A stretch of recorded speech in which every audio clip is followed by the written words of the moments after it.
My name's Donna Amhari Smith and I am a teacher from London. In the last school that I was employed at in Brent, the black children weren't doing well, and I could see why they weren't doing well. The education was not relevant to them, and the way that they were treated by, in particular, the management, in my opinion, they were treated as criminals. So if they did something small, for example, they were subject to the detention room for how many days while the management investigated some really minor situations. I realised that they were being treated as criminals already, just at their young age, for really small, minor things that they could have just been spoken to about. They give a lot of respect. If you respect them, they respect you back. If you come with bad energy to those students, they match your energy.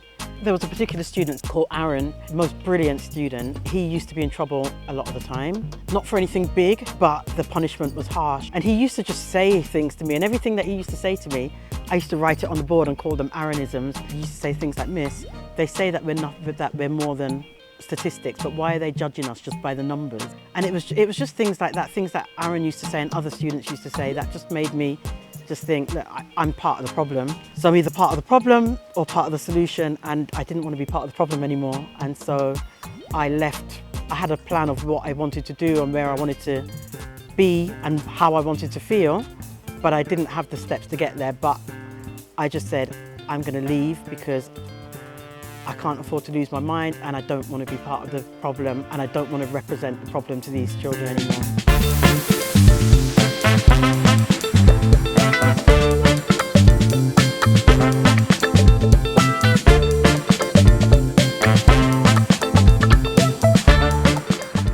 My name's Donna Amhari Smith, and this is Elsewhere Farakunku Eco Lodges and the Perch Meeting Room.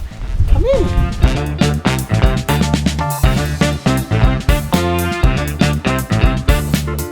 So this is our meeting bantaba. This is where we sit when we're talking, and this is our lovely Lamin, our manager. As you can see, he's wearing our he's wearing our merch, and he said welcome. Nice place. That's Lamin. Anything that happens here has to go through Lamin. My house is over there actually. Basic 2-bed house, kitchen, front room, and the first day we came here, I forgot to show you the peacock cage. I actually love that. And the thing I like most about it is the satellite dish roof. So when we first came here, this was it's kind of like it was like I think it might have been a wooden house, but it was broken down, and the toilet was inside where the people, I think there were 2 or 3 workers that lived in there. It was a lot smaller than it is now. And as soon as we saw it, and as soon as we smelt it before we saw it, and we just condemned it straight away. We just shut it down straight away. And so this year we created meeting space. I'll show you inside of it. I guess what brings me here is I was disillusioned with England. So initially I left England for a few years. I've got two children, 2 boys who are now adults, and I left England when they were 9 and 5.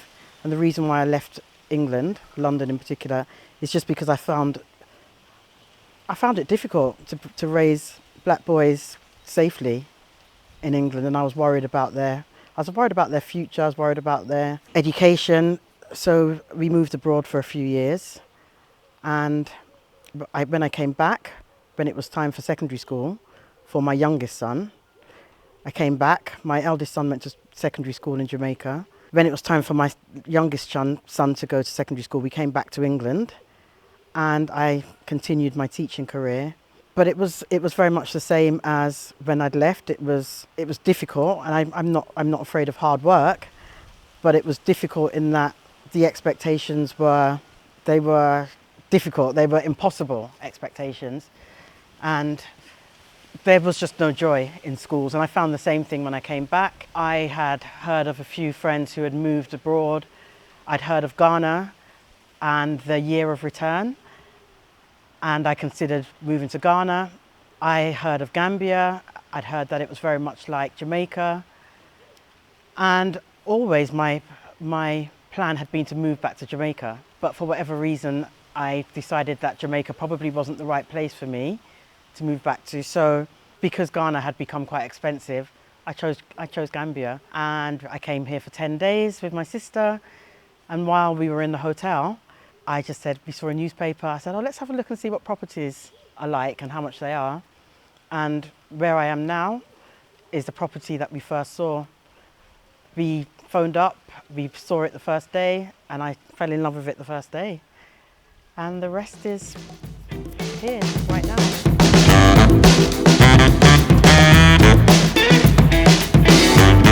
So this is workspace. So professionals come with their laptops and they come and work here for the day. It's kind of like a private members club. If they don't have office space, they use it as office space. And if they do have office space, sometimes they come and use it as office space still because it's more pleasant in the trees. And when you sit in here, you only have to sit here for a little while and then you'll have different birds coming from each window. So this is where I usually sit to do my work. And every now and again, I'm startled because I see it's usually the female peacock is at that windowsill, knocking on the window, the male's there, and then we've got a host of different birds there and there. At any one time, you can just have birds all around knocking. This is also where we have our Ink and Earth Writers' Retreat. So we have authors who want a space to think. They want a space to be able to create, and they come here for 5-day retreats. And most of the time we start, after breakfast, we start with just a little check-in. How are you doing? Sometimes we'll share the work from the night before. Sometimes we'll have a little bit of training. And so it's not always led by me. Sometimes it's led by the participants. And then after that, we have a couple of hours. After the inspiration of the morning, they have a couple of hours. They can stay here and work. Sometimes you see people kind of just lying down over there and doing some work on their laptop. Sometimes they go back to their lodge and they do their work. And then in the evening, we come back and we share our creations. So it's really nice. It's been a very nice experience, very useful.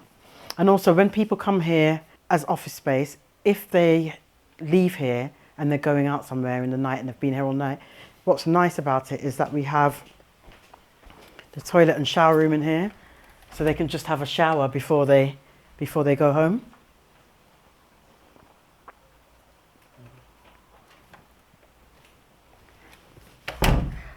And this is Elsewhere Farakunku, Eco Lodges and the Perch Meeting Room. We call it Elsewhere Farakunku. It was originally called Farakunku Eco Lodges, but we call it Elsewhere because when my mum came for the first time, she said it reminds her of a park that she used to go to when she was small, called Elsewhere, and my mum's name is Elsie as well. I loved it. Right, the first time that I arrived at the airport, they said, "Welcome home," and that to me, that just struck a chord with me. It almost made me want to cry, like just to say "Welcome home," and I know it's a thing that is said a lot of times in Gambia, but to hear that, to come to Africa for the first time. I'd been to Morocco and I'd been to Egypt before, but to come to like Black Africa and to hear the words "Welcome home," that was everything to me. It was everything. And looking back now, thinking back to my life, and I do think like life has kind of little breadcrumbs, little threads that lead to your future destinations. But looking back, there are a lot of links that I had with Gambia that I didn't even know at the time, because like many people at the time, to me Africa was just Africa, and I didn't really know. But I used to help run a Saturday school called Dimbale that was rooted in Gambian history. It was started by a Gambian woman, which I didn't know, and the phrases that we used to use for our motto, they were Gambian. the first person who actually locked my hair when I was living in Washington, D.C. She was Gambian. One of my best friends in Washington, D.C., I didn't even know that he was Gambian. So when I came here, it was kind of like all clicked into place. My mechanic in England, he's Gambian, and I didn't know he was Gambian. But it all clicked into place, and I heard reggae music playing, and I just saw just things on the wall. One love is supreme, or something like that. Just lots of things that you would see in Jamaica, or lots of words that you'd hear in Jamaica. Our driver Bubba as well, like he speaks about 6 languages, but when he speaks English to us, it's kind of like Jamaican. So it just felt right. It just felt right. So my first impressions were the expectations were higher than what I even had, and they still haven't let me down, actually. I still, I feel blessed every morning when I wake up in Gambia. I'm like, this is my happy place. I love this place.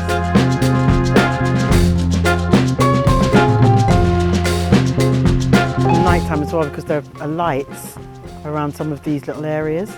So everything's dark. Everything's dark. Sometimes me and my husband come out about 3 or 4 o'clock in the morning and we just watch the moon. And actually, I didn't even realise that the moon moved so swiftly. He was saying to me, look how quickly that moon is moving. And I said, no, it's not. But then when you measure it by its location in relation to the branches of the tree, you can see how very fast it was moving. At least it was the other night. So yeah, this is my space, and this is where I sit a lot of the time, just on my veranda. All right, and I'm just going to get some cat food, because I want to see if I bet you as soon as I put some food for the cat, the peacocks will come. Don't let those peacocks beat you up.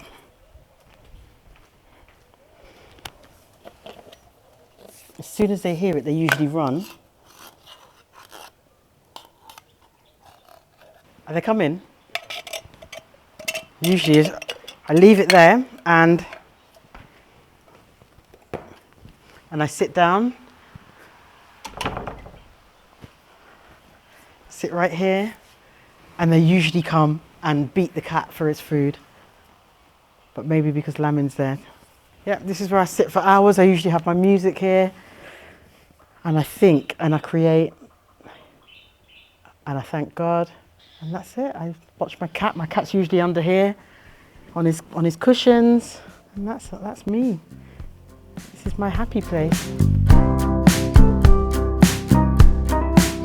Yeah, I was running away from kind of mental torture, really, because schools in the UK are not happy places. They're not. I don't think they're happy places for the teachers. I don't think they're happy places for the children. So I was running away from kind of like a war within my workplace, and it was just like I know why I went into teaching. I didn't go into teaching for the money. I didn't go into it because I wanted the fame from being a teacher or anything like that. Not that you can get fame from being a teacher, but I went into it because I know the kind of schooling I had, and it was good. It was a good school. I went to a private school, but it wasn't the kind of schooling that I wanted for my own children, and it wasn't the kind of schooling that I knew that a lot of children who looked like my children, so black children, were able to achieve. So I wanted to make a better place for most black children, like the majority of black children. I wanted them to do well in school.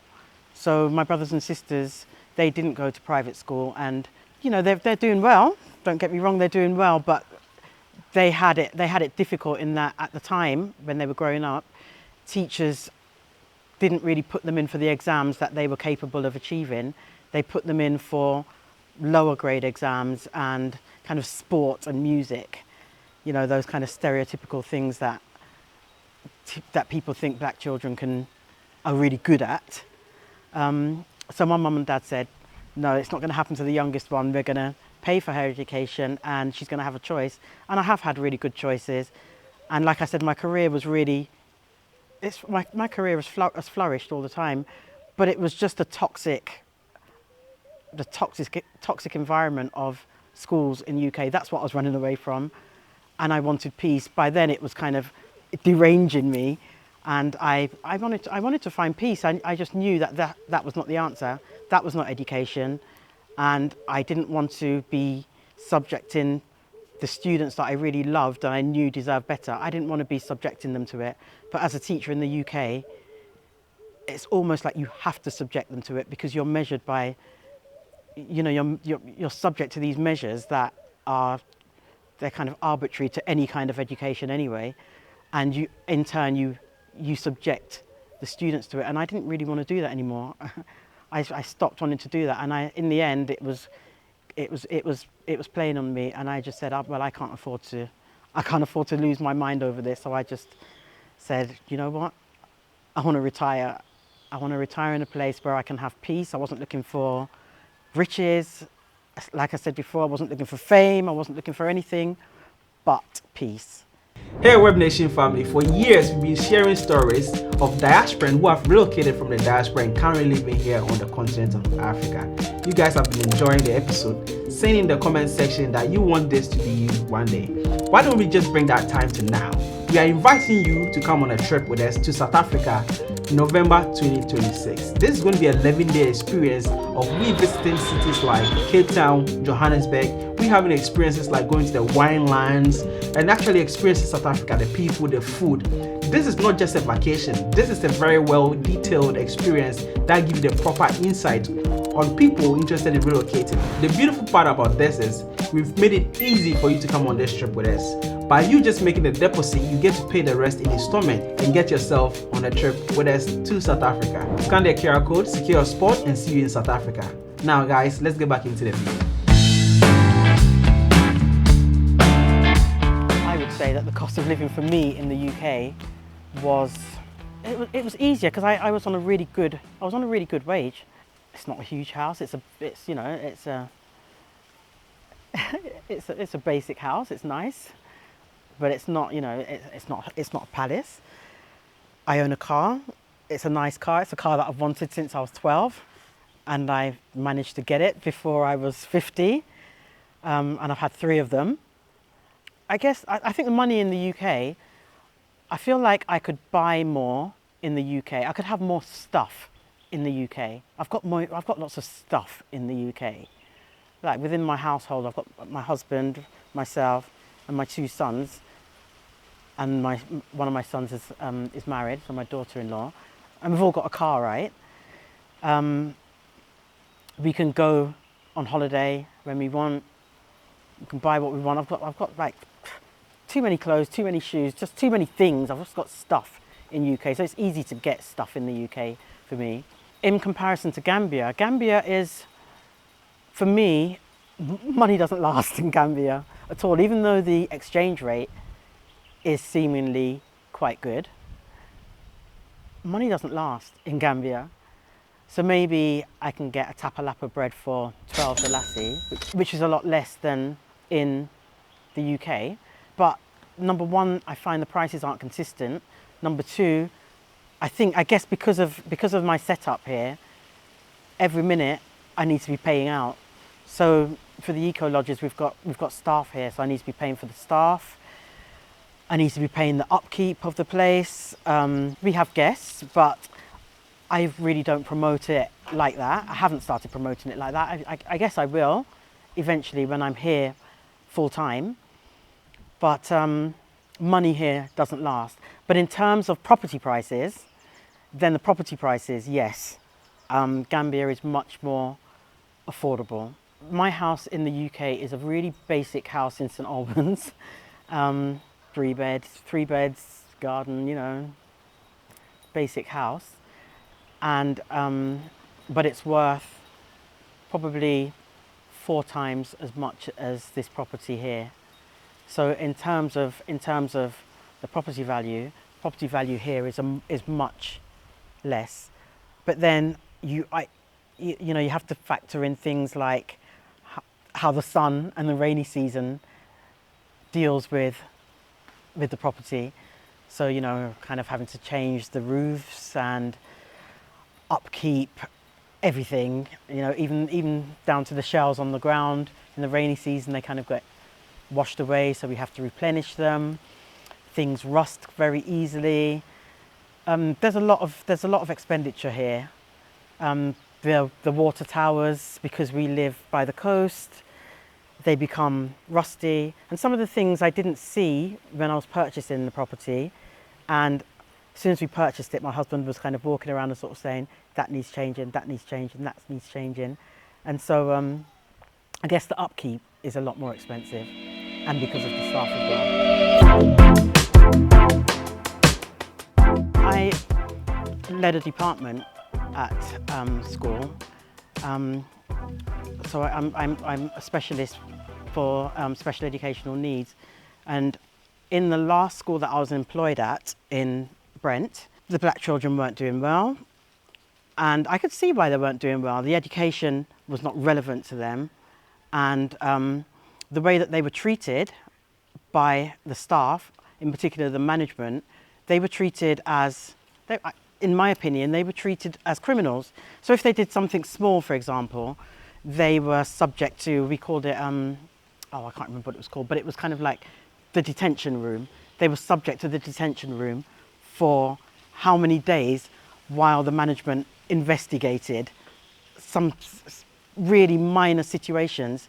And so I realized that like students, like my black students they were being treated as criminals already, just at their young age, for really small, minor things that they could have just been spoken to about.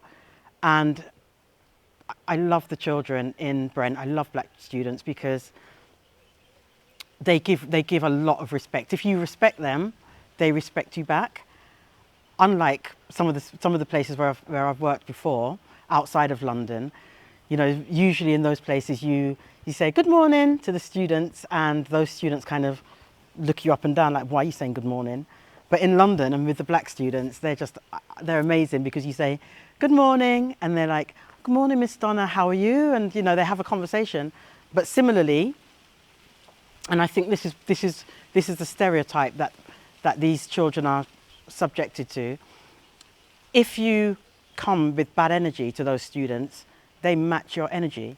So if, for example, as I saw many times in the school in Brent that I worked at last, the child might be late coming into school, or they might come in with not the right uniform, or they might not have all the equipment, and they're shouted at straight away without even knowing what it is that it took for them to even get there in the first place, then they're going to match your energy. So I've had like some of the best students ever, I've heard them say, not to me, but to other people, like, sir, I'm going to fight you. If you do that again, I'm going to fight you. And whilst I don't condone it, and I wouldn't show them that I condone it, I understand why they feel that way, because you're treating them like criminals and you're speaking to them without finding out, you know, you're subjecting them to your rules that are really arbitrary to education itself. And you're not finding out how they are, if they're all right, because a lot of them are not all right. And back to your question as to what was the trigger. So a lot of our students, like I said, they were in trouble, and they were absent a lot. And I brought into our school a company called United Borders. They're from Brent, London. And United Borders is a group of black young men and women who, there's a bus. So the owner of it, Justin, he used to be a bus driver, I think. And he's converted this bus into a studio. And because there are a lot of postcode wars in London among the students, he called his company United Borders. So that the idea is that when the students are on the bus and the bus travels around, there are no postcodes. So when you're on the bus, all the postcodes are united, all the children are united. And I thought it was a really, really good initiative. And so I as the head of the department, I brought in that service, and it was brilliant. And the students loved it. And those who were not attending very much, their attendance increased. And you could just see that the energy among those students was different. When they were within my department, the energy was different. It was almost like my department was a refuge for them. And there was a girl, I can't even remember her name, but she used to walk around with a scowl on her face. And every Thursday when that bus would come, like I suddenly saw her light up. She found her voice.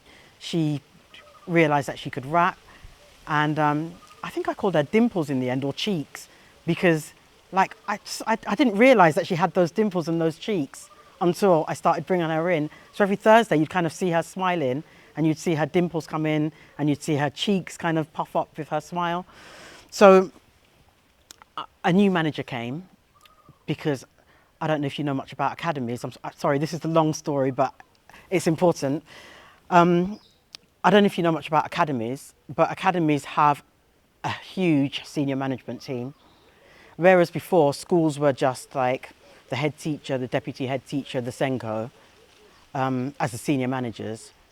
Now you've got the executive head, you've got a whole heap of layers. And in my opinion, academies are just about making money.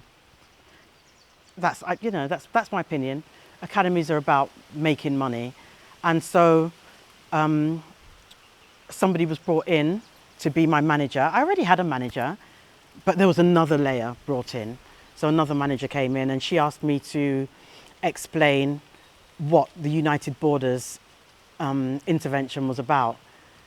And I explained to her, and she asked me to, kind of justify why it was good. In my opinion, I justified why it was good. I did that in prose, verbally and written prose. But as schools are, they like data. And I'm not saying that there's a problem with data, but I'm saying that you can't reduce children to just data, and you can't reduce everything that a teacher does to data. And so she wanted to see the data, and I said, well, how do you measure an intervention that prevents students from getting into crime?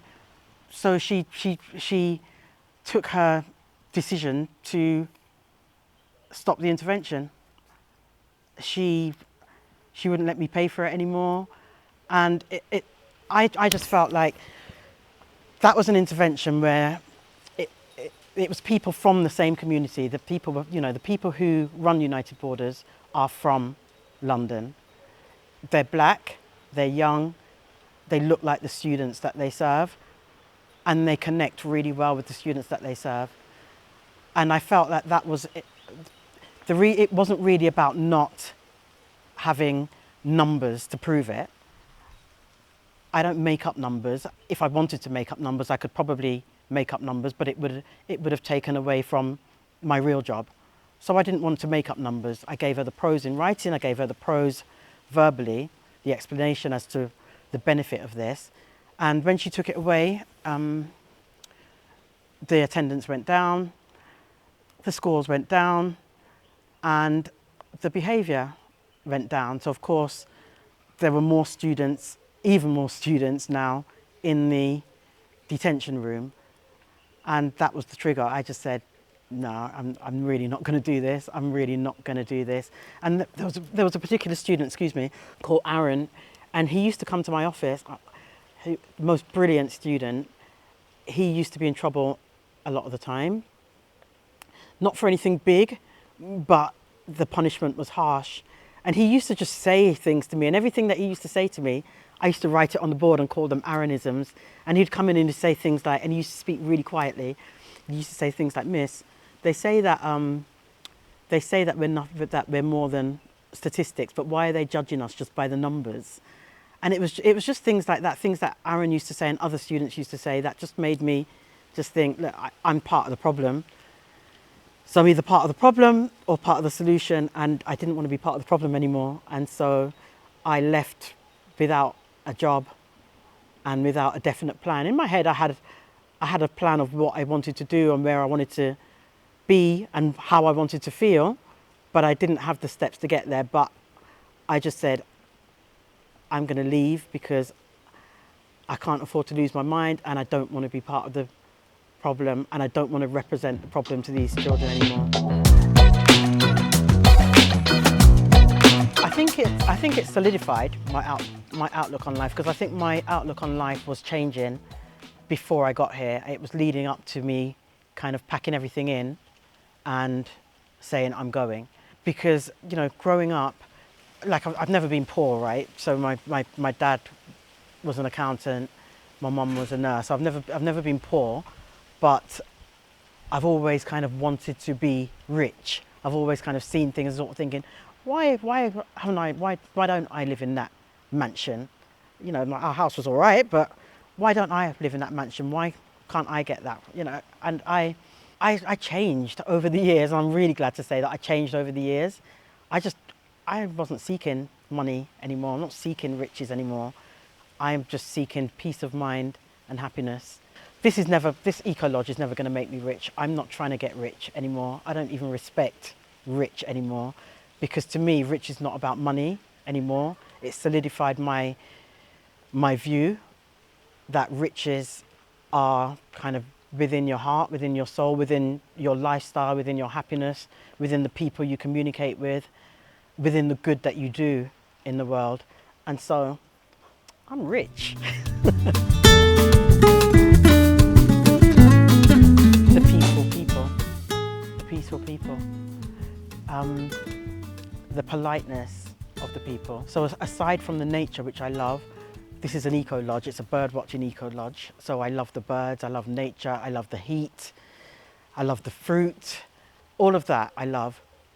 But I think most of all, I love the people and I love the children. It's the people. I love the people. They're good people. Absolutely. I don't know if I'm a different person. I'm the person that I was meant to be being here. I'm the person that God created me to be while I'm here. It's funny because I spoke to a colleague last night. We were just voice noting and she said to me, "Oh my goodness, I can't believe how relaxed you sound." She didn't even see me. It wasn't even a video call.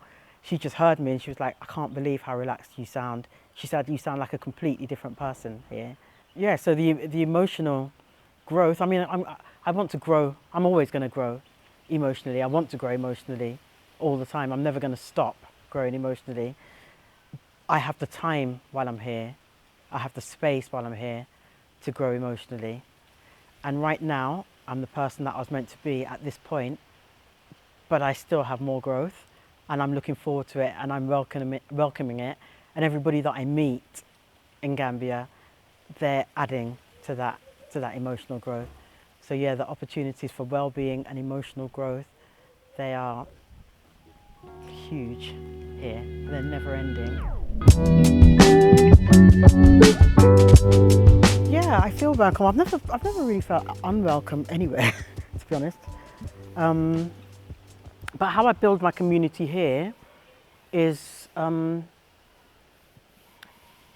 it's not really deliberate. I think I'm just being myself, and I think that kindness and openness is the key.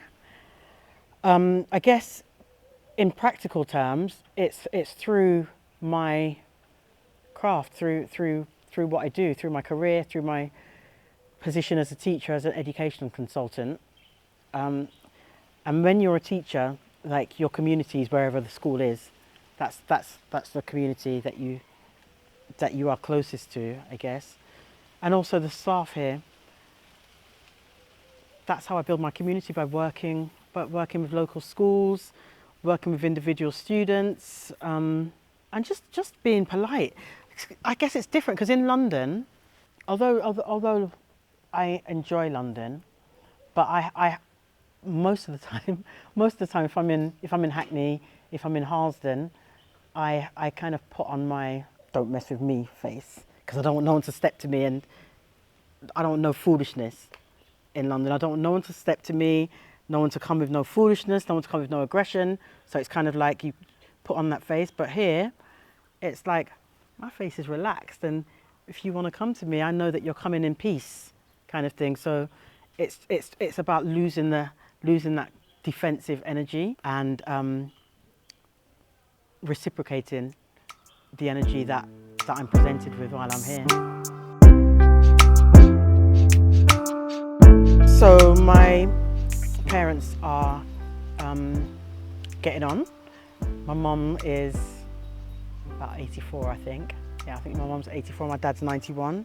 And kind of connecting with them connecting with them so much and being able to see them, that's a huge sacrifice. I don't talk to my dad on the phone because my dad is hard of hearing and it doesn't make sense to talk to him on the phone. So that can be quite difficult, not really getting to speak to my dad.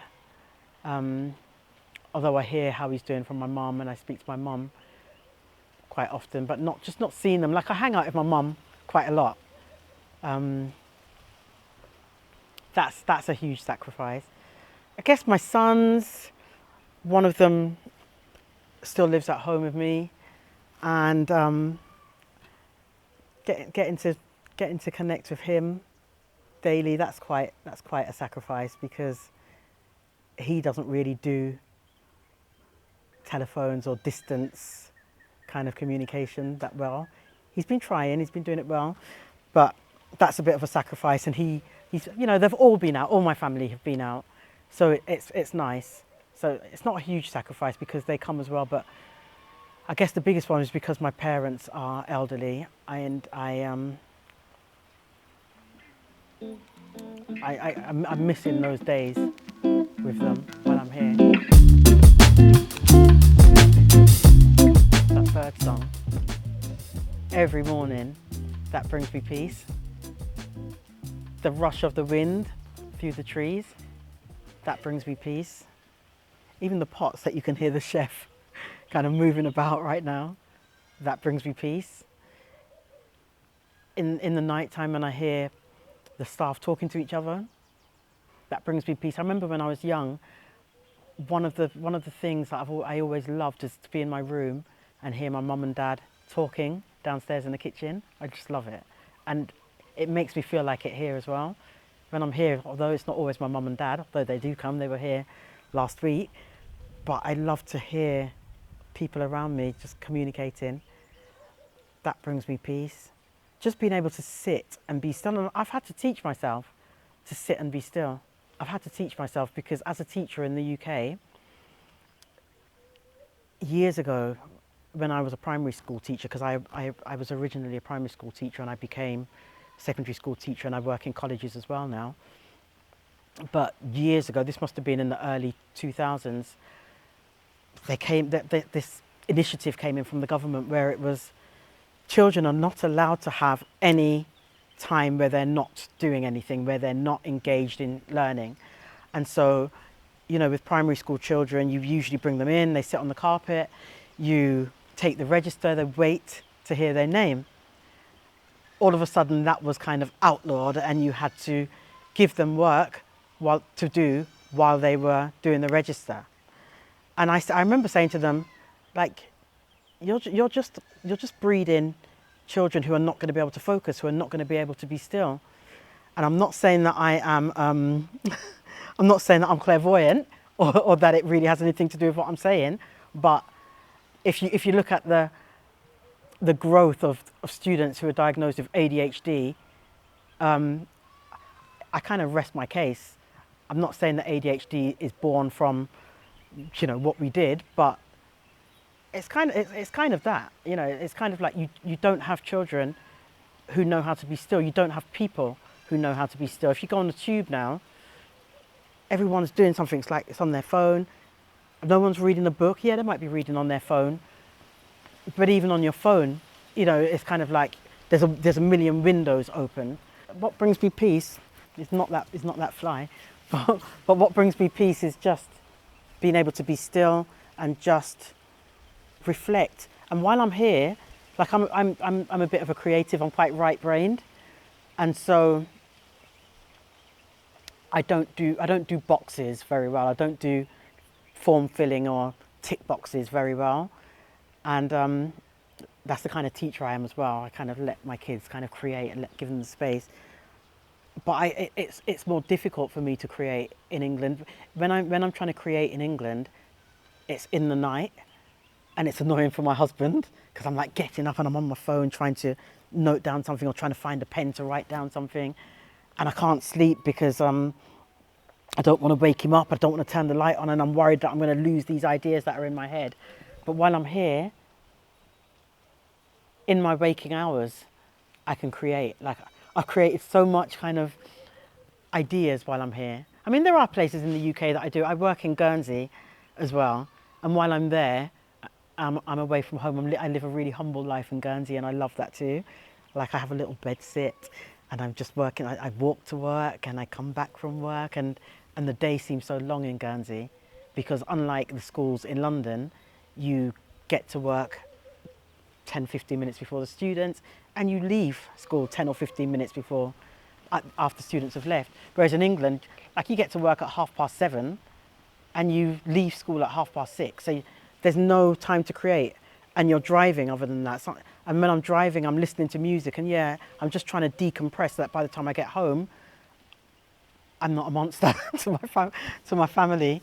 But here, in my waking hours, I can sit by the pool, I can sit down and I can just like be still, and I can talk to God, I can listen to the birds, and I can create.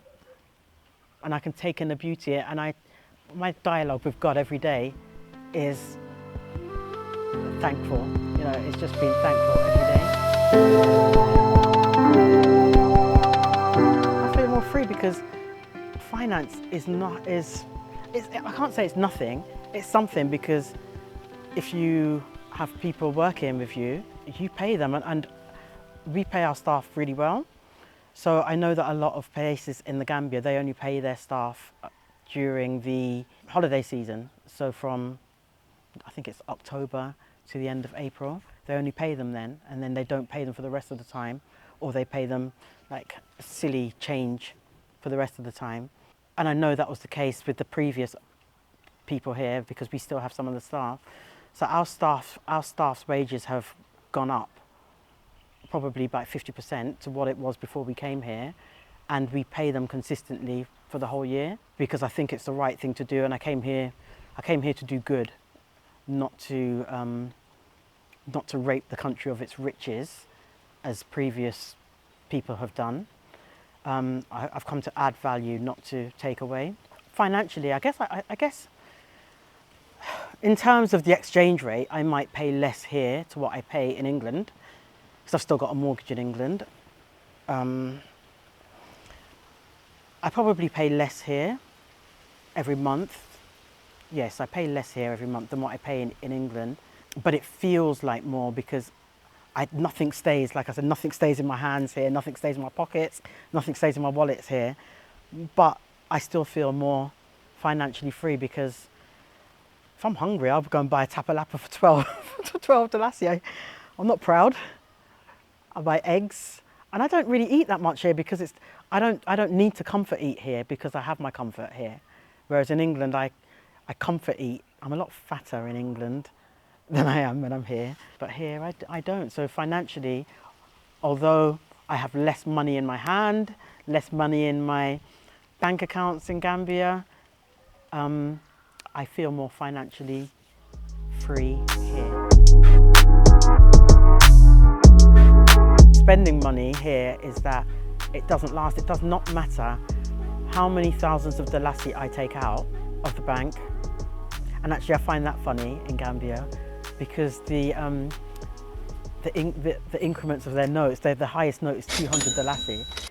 So if I need like £1,000 worth, it's like it's stacked that high. And so I can't count money. Like, as you know, in England, money is kind of obsolete now. Everything's on your card or on your phone. So I don't even handle money anymore. And so I'm always like giving the money to the driver and sort of saying, can you count that? Like, I'm all thumbs when it comes to money. But anyway, as I was saying, it doesn't matter how much money you take out in Gambia. I can call my driver now and say, right, can you just take me to the cash point?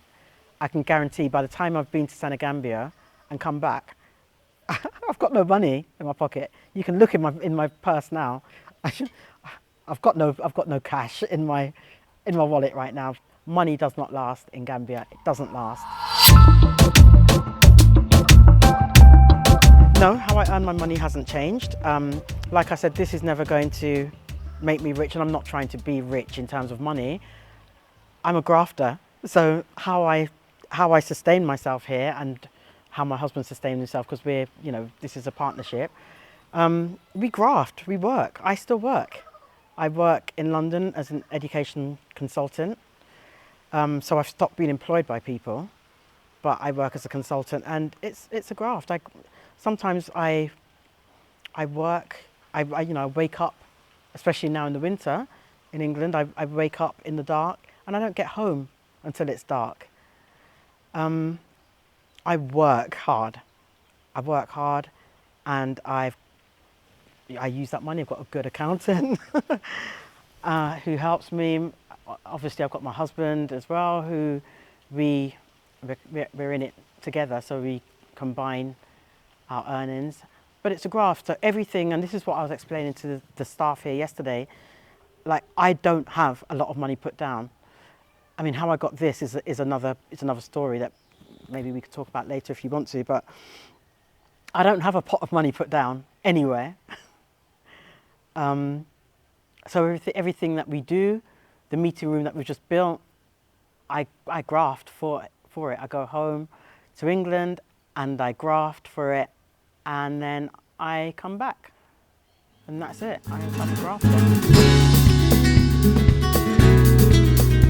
So I guess the hassles that I've encountered in Gambia, some of the hassles that I've encountered in Gambia, I guess, is like I do time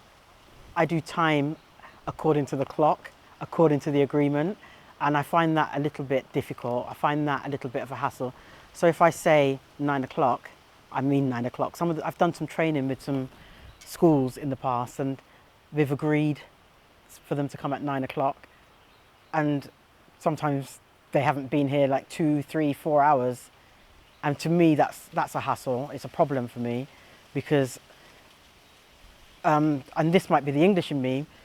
To me, I find that I find it a bit disrespectful, because my time is my time, and people say time is money, but to me my time is my leisure. So I find that a hassle when people don't stick to time. So I'm a bit of a stickler for that. Other hassles, I can't say that it's a hassle where, because there's sometimes with staff there can be communication, there can be hassles with misinterpretations of communication, but I can't say that's a hassle, because I'd have to consider myself to be the problem here, because these people speak in my language, and I'm in their country and I'm not speaking their language. So although sometimes I'm like a bit exasperated, I'm like, no, I said, can you put the toilet brush here? Not can you put the plant holder over there? I have to talk to myself, and I talk to my husband, and I'm constantly reminding myself, look, you're in their country, they're speaking your language. I am trying to learn Wolof, by the way, but I don't find that a hassle, but sometimes that can be difficult for me. I guess because I'm an educator, there's opportunities to collaborate with schools, and that's been really, really accepted and encouraged by all the schools. It's really nice that I have worked with a number of schools, and they welcome me with open arms. Tomorrow we've got 16 teachers coming, and I'm going to do some training with them on phonics, teaching children to read. So that's an opportunity, but it's not a financial opportunity. I haven't found any. I'm not trying to find financial opportunities, to be honest. I mean, I'm not saying that in the future I won't explore that more for some kind of financial compensation. And I'm not losing any money, because there is a small cost, but it's not a cost that gives me any benefit. It's a cost that is it's equal to the cost that I would be paying out for that. So I'm not making any money on that, but the opportunities to collaborate are huge. We do a writers' retreat, and I've collaborated with a few Gambian authors as well. And so that to me, the opportunities are collaborative opportunities. I want to collaborate with people. I want to know people's stories. I've collaborated with people even in the UK with Gambia as our meeting point. So yeah, the opportunities are collaboration, and of course, you know, hearing birdsong every morning and feeling the sunshine on my face every day. Those are the opportunities for me. I feel like every mistake is a learning opportunity. I mean, I made some mistakes on buying those cushion covers the other day. Paid quite a lot of money for them and they're all too small, and the cushion inside them now looks like a dead body inside it, but that's a financial mistake. When we came, my husband said that the water tank stand needed to be changed because it was going rusty. I think we paid over the odds for that, but it wasn't a mistake because we needed to change it, and the learning from that was to choose somebody different next time.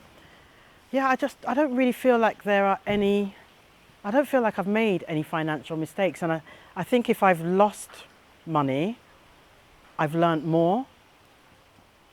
So I don't feel like there are any, I don't think there are any financial mistakes that I've made. I'm not saying that there won't be in the future, but if there are, I'm going to use them as learning opportunities, and I'm going to keep it moving, and I'm going to say it's part of God's plan. For the next 5 years, I hope to be here, if not full-time, then at least be bi-coastal, so half of the year I'll be here and half of the year I'll be somewhere else. I would like to spend, you know, more extended time here, and that's what I see in the next 5 years, because I haven't retired yet. When I walked out of my last employment, I had decided to retire, and then I kind of looked at the financial prediction and I was like, no, let me leave it for another few years. So, you know, hopefully I will retire by then, but I think it will be here. I don't want to, I guess one of my worries is that I'm going to be here and I'm going to fall out of love with it. I don't think I will, but I don't even want that, that risk. So I see that we'll be here in the next 5 years. If not full-time, then 50% of the time. Follow the feeling that you're trying to have. Don't follow the money, don't follow any riches. Follow the feeling. If you think, you know, follow the peace that you want, follow the feeling that you want, because feeling rich is not a feeling. Go for the emotion, you know, follow the emotion that you want to experience. And I would say, in terms of practical advice in buying property in the Gambia, I would say don't try and give it a short time scale. It took over a year for me to really complete this sale. I think actually going on 2 years, because the way that I set it up, and this, my advice would be, use a really good lawyer, use an international lawyer. When I was buying this, I went on, I think it was Chambers or the Legal 500, and I looked for an international lawyer in the Gambia, and I made my own contract. And once you make your contract and it goes through the lawyer, it's good, because everybody has to stick to that. And I think if the people who I purchased this property from, I don't know if they'd want to buy from me again, to be honest, because everything was really, really stringent, and my lawyer just kept on saying, refer to the contract, refer to the contract, refer to the contract. And so I didn't pay them the last 25% until August, just gone. And I bought it 2 years ago now. So yeah, go through a lawyer, create the contract that you want, and stick to it, and just do it. Just do it. But so my two things are, go through a lawyer and chase the emotion that you are seeking, not the finances. I'd say, Donna, you're right. The feelings in your heart are right. Although you might not know how to express them verbally, you're a good writer, so write them down, and that will solidify the ideas and the process. But I'd say, Donna, you're right. Go with your feeling. Go with your feeling, and don't look left, don't look right. go with your feeling and do good as you go. Same thing that I say to myself, because my people are part of me. Go with the emotion, go with the feeling that you want to feel, and listen to your heart, because you're right. And there is no wrong. There is no wrong unless you are doing harm to people or you're doing harm to the world. That's the only wrong that there is. There is no wrong in terms of the decisions you make for yourself, because everything is a learning process, and nothing lasts forever. Good doesn't last forever, bad doesn't last forever. So enjoy it as much as you can and do good as you go.